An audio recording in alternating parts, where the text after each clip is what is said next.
काम क्रोध आने चाहिए, पर जब आप चाहें तब।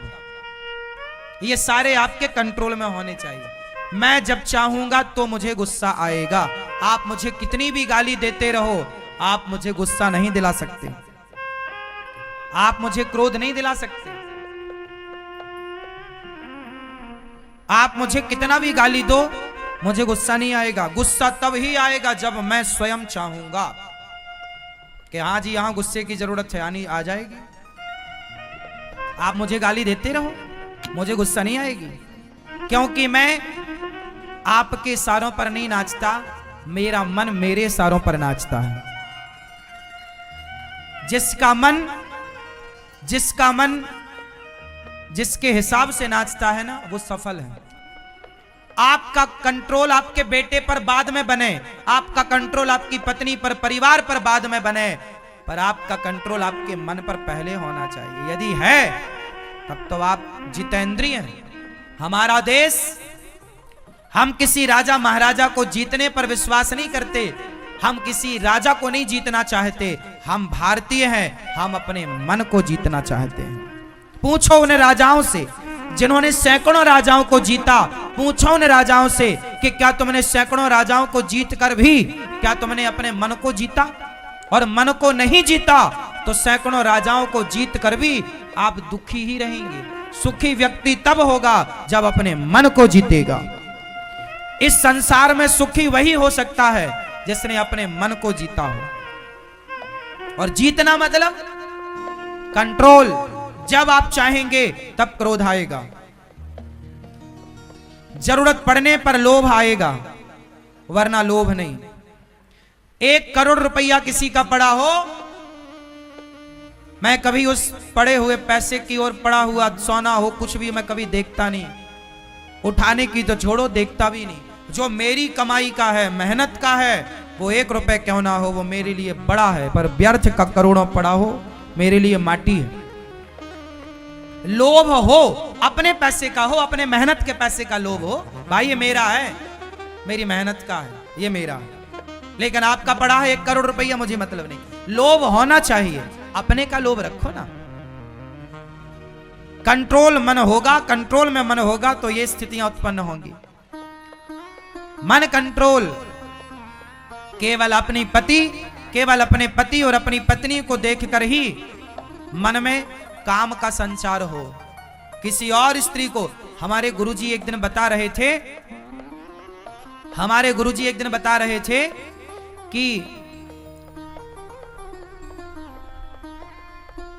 दुष्यंत एक राजा हुए हैं। हमारे देश में महाभारत में उनकी चर्चा है। एक राजा हुए दुष्यंत। उन्होंने जंगल जब गए, वो जंगल, तो वहां एक संत जी की कुटिया। देख, बहुत कितनी गहरी बात बोलूंगा, आप समझ लेना। एक राजा थे दुष्यंत, वो जंगल गए और जंगल में रास्ता भटक गए, तो उन्हें एक जंगल के अंदर कुटिया पर एक सुंदर सी कन्या दिखाई पड़ी, शकुंतला। क्या नाम था? शकुंतला। तो जब शकुंतला वो संत की कुटिया में थी, तो संत की कुटिया में थी, बहुत सुंदर थी। तो राजा दुष्यंत, राजा ने जब उस कन्या को देखा, तो राजा के अंदर ना उस कन्या को देख करके काम का संचार हो गया, मतलब वासना जाग गई। और जब वासना जागी तो राजा दुष्यंत ने प्रश्न किया उस कन्या से, देवी आप संत की कुटिया में हैं, लेकिन मेरा मन कहता है कि आप ब्राह्मण कन्या नहीं हैं, क्योंकि मेरा मन आज तक किसी ब्राह्मण कन्या को देखकर चंचल नहीं हुआ, आपको देखकर चंचल हो रहा है। मतलब जरूर आप ब्राह्मण कन्या नहीं, क्षत्रिय होंगी, इसलिए मेरा मन चंचल हुआ।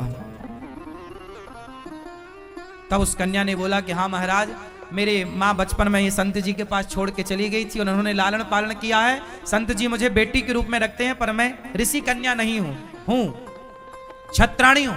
हाँ देखिए, एक राजा का मन, मतलब पहले की ये थी कि कोई उम्र से छोटी हो, उम्र से बड़ी हो, तो उस कन्या को देखकर भी मन चंचल नहीं हो सकता था। यदि वो छत्राणी है, क्षत्रिय है तो छत्राणी को, यदि कोई ब्राह्मण कन्या है तो ब्राह्मण का मन यदि किसी ब्राह्मण कन्या को देखकर चंचल हुआ तो वो सोच लेता था कि ये ब्राह्मण है इसलिए चंचल हुआ। बाद में उन्होंने फिर उनसे विवाह किया, बाद में उन्होंने उनसे विवाह किया। विवाह किया ये नहीं कि मन चंचल कर रहा है तो जबरदस्ती पकड़ के और उसका दुराचार करें उसके साथ ना। धर्म, पहले विवाह, क्या तुम तैयार हो मेरे से विवाह कर? हाँ हाँ, आप राजा हैं, मैं आपके साथ विवाह करने को तैयार हूं। फिर उन्हीं का पुत्र हुआ भरत। कहानी लंबी है, कभी सुनाएंगे आपको कि बाद में फिर ये अपनी इस पत्नी को भूल गए थे। एक अंगूठी दी थी कि तुम आना कभी तो हमारे, जब ये अंगूठी दिखाओगी तो वो हम पहचानेंगे। तो इनकी अंगूठी खो गई, पहचाना नहीं। बाद में फिर वो अंगूठी मिली और फिर दोनों ने एक दूसरे को स्वीकार किया। मैं आपको केवल इतनी सूक्ष्म बात बताने जा रहा हूं कि मन को जो साध लेता है, वो साधा हुआ मन ना किसी को भी देखकर चंचल नहीं होता।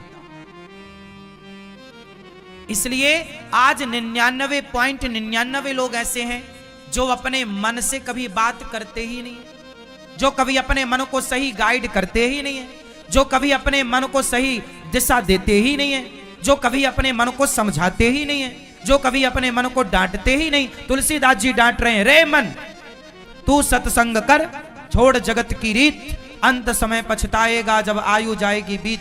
आप लोगों ने गलतियां ये की कि कभी अपने मन से बात नहीं की, कभी अपने आप से बात नहीं की। मन को कंट्रोल कैसे करेंगे आप? कोई काम किया उसके लिए? भाई घर बनवाओगे ना तो पैसा जोड़ना पड़ेगा, रोटी बनाओगे ना तो आटा